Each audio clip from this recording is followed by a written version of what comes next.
আমার চ্যানেলে সবাইকে স্বাগত। আমি আজকে ক্লাস 8-এর দ্বিতীয় পর্যায়ক্রমিক মূল্যায়নের কয়েকটি টিকা নিয়ে আলোচনা করব। আমি জানি ক্লাস 8-এর ইতিহাস শুধু ক্লাস 8 কেন, সব ক্লাসেরই ইতিহাস অনেকেই পড়তে ভালোবাসে না। ইতিহাস অনেকের কাছে একটা যেন বোরিং সাবজেক্ট লাগে, কিন্তু একটু বুঝে ভালো করে পড়বে, দেখবে ইতিহাসও আমাদের ভালো লাগার সাবজেক্ট হয়ে উঠবে। দ্বিতীয় পর্যায়ক্রমিক মূল্যায়নের কয়েকটি টিকা, যেগুলো আমি একটু সহজ করে লেখানোর চেষ্টা করেছি। বইয়েতে হয়তো অনেকের মুখস্থ করতে অসুবিধে হচ্ছে, আমি তাই একটু তোমাদের সুবিধের জন্য একটু সহজ করে লেখানোর চেষ্টা করেছি। আশা করছি তোমাদের ভালো লাগবে, তোমাদের মুখস্থ করতেও সুবিধা হবে। দেখো, অবশিল্পায়ন বলতে কি বোঝো? অবশিল্পায়ন এটা যখন টিকা হিসেবে দেয়া হবে, দেখো কিভাবে লিখবো আমরা। অবশিল্পায়ন কথাটার ইংরেজি অর্থ হলো ডি ইন্ডাস্ট্রিয়ালাইজেশন। তার মানে অবশিল্পায়ন কথাটার ইংরেজি অর্থ আমরা লিখলাম ডি ইন্ডাস্ট্রিয়ালাইজেশন। অবশিল্পায়ন বলতে সাধারণত অর্থনীতির শিল্প খাতের হ্রাসকে বোঝায়। অবশিল্পায়ন কথাটার মধ্য দিয়েই অবনতি আছে, তাহলে অবশিল্পায়ন বলতে কি অর্থনীতির শিল্প খাতের হ্রাসকে বোঝায়। মানে শিল্প খাতে যে অর্থনীতিটা আছে সেটা যে ক্রমে আসতে থাকে সেটাকে বোঝায়। 1833 খ্রিস্টাব্দে ব্রিটিশ কোম্পানির হাত থেকে ভারতের বাজারের একচেটিয়া অধিকার চলে যায়। 1833 খ্রিস্টাব্দে ভারতের বাজারের যে একচেটিয়া অধিকার ব্রিটিশ কোম্পানির হাতে ছিল সেটা চলে যায়। ফলে ভারতে ব্রিটিশ সামগ্রীর আমদানি শুরু হয়।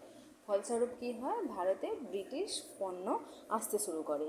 এবার এই কারণে ভারতের শিল্পগুলোকে অনেক বৈষম্যমূলক প্রতিযোগিতার মুখোমুখি হতে হয়। এবং যত ব্রিটিশ পণ্য ভারতে আসছে তখন কি হচ্ছে, কোন জিনিসটা ভালো, মানুষ স্বভাবতই চাইবে যে কোন জিনিসটা ভালো। ওই জন্য ভারতকে কী হতে হয়েছিল, যে অনেক বৈষম্যমূলক প্রতিযোগিতার মুখোমুখি হতে হয়। এবং ভারতে ক্রমশ শিল্পের অবলুপ্তি ঘটতে থাকে। শিল্পের অবলুপ্তি ঘটতে থাকে মানে শিল্প ক্রমশ কমে যেতে থাকে। শিল্পের অবলুপ্তির এই প্রক্রিয়াকে বলা হয় অবশিল্পায়ন। এটা গেল অবশিল্পায়ন। এবার হচ্ছে সম্পদের বহির্গমন। সম্পদের বহির্গমনও হচ্ছে একটা টিকা। দেখো, সম্পদের বহির্গমন কথার অর্থ হলো কোনো দেশ বা অঞ্চলের সম্পদ অন্য দেশে চলে যাওয়া, যার ইংরেজি অর্থ হলো ড্রেন অফ ওয়েলথ। সরি, এটা হেলথ নয়, এটা ওয়েলথ, মানে হচ্ছে সম্পদ বেরিয়ে যাওয়া। ওয়েলথ, ভারত থেকে নানা পণ্য অন্য দেশে চলে যেত, তার বিনিময়ে ভারত কোনো অর্থ পেত না। দেশের বাইরে ভারত থেকে নানা পণ্য কি চলে যাচ্ছে, আমরা কি করি, একটা পণ্যের বিনিময়ে আমরা কিছু নিই কিংবা অর্থ নিই, কিন্তু কি হচ্ছে, ভারত থেকে নানা পণ্য বিদেশে চলে যাচ্ছে, কিন্তু তার বদলে ভারত কোনো অর্থ পাচ্ছে না। এবার দেশের বাইরে এই সম্পদের বহির্গমনকেই, মানে চলে যাওয়াকেই, চালানকেই বলা হতো কি সম্পদের বহির্গমন। এটা গেল সম্পদের বহির্গমন। এবার দেখো ইলবার্ট বিল বিতর্ক।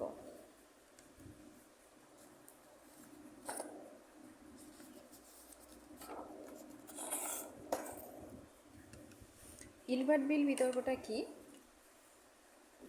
এখানে প্রশ্নের মধ্যেই বলা আছে বিতর্ক। কোনো ভারতীয় বিচারক ইউরোপীয়দের বিচার করার অধিকার পেত না। কোনো ভারতীয় বিচারক যারা ছিল তারা ইউরোপীয়দের বিচার করার অধিকার পেত না। গভর্নর জেনারেল লর্ড রিপনের আইনসভার সদস্য সিপি ইলবার্ট বিচার বিভাগীয় ক্ষেত্রে এই অসাম্য দূর করতে চেয়েছিলেন। এবার এই অসাম্য দূর করার জন্য তিনি একটি বিল প্রস্তাব করেন।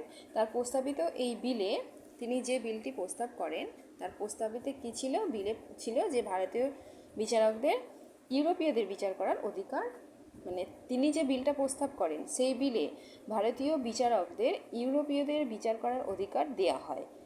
এবার এই বিলের প্রতিবাদ করে ইউরোপীয়রা বিদ্রোহ ঘোষণা করে।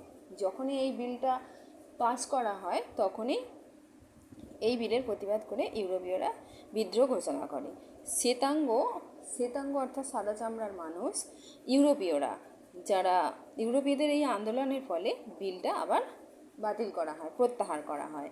এবার বিল প্রত্যাহার হলে ভারত সভার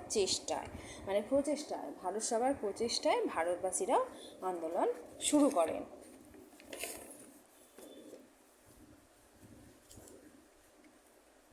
উভয় পক্ষের আন্দোলন ও পাল্টা আন্দোলন গিলবার্ট বিল বিতর্ক নামে পরিচিত।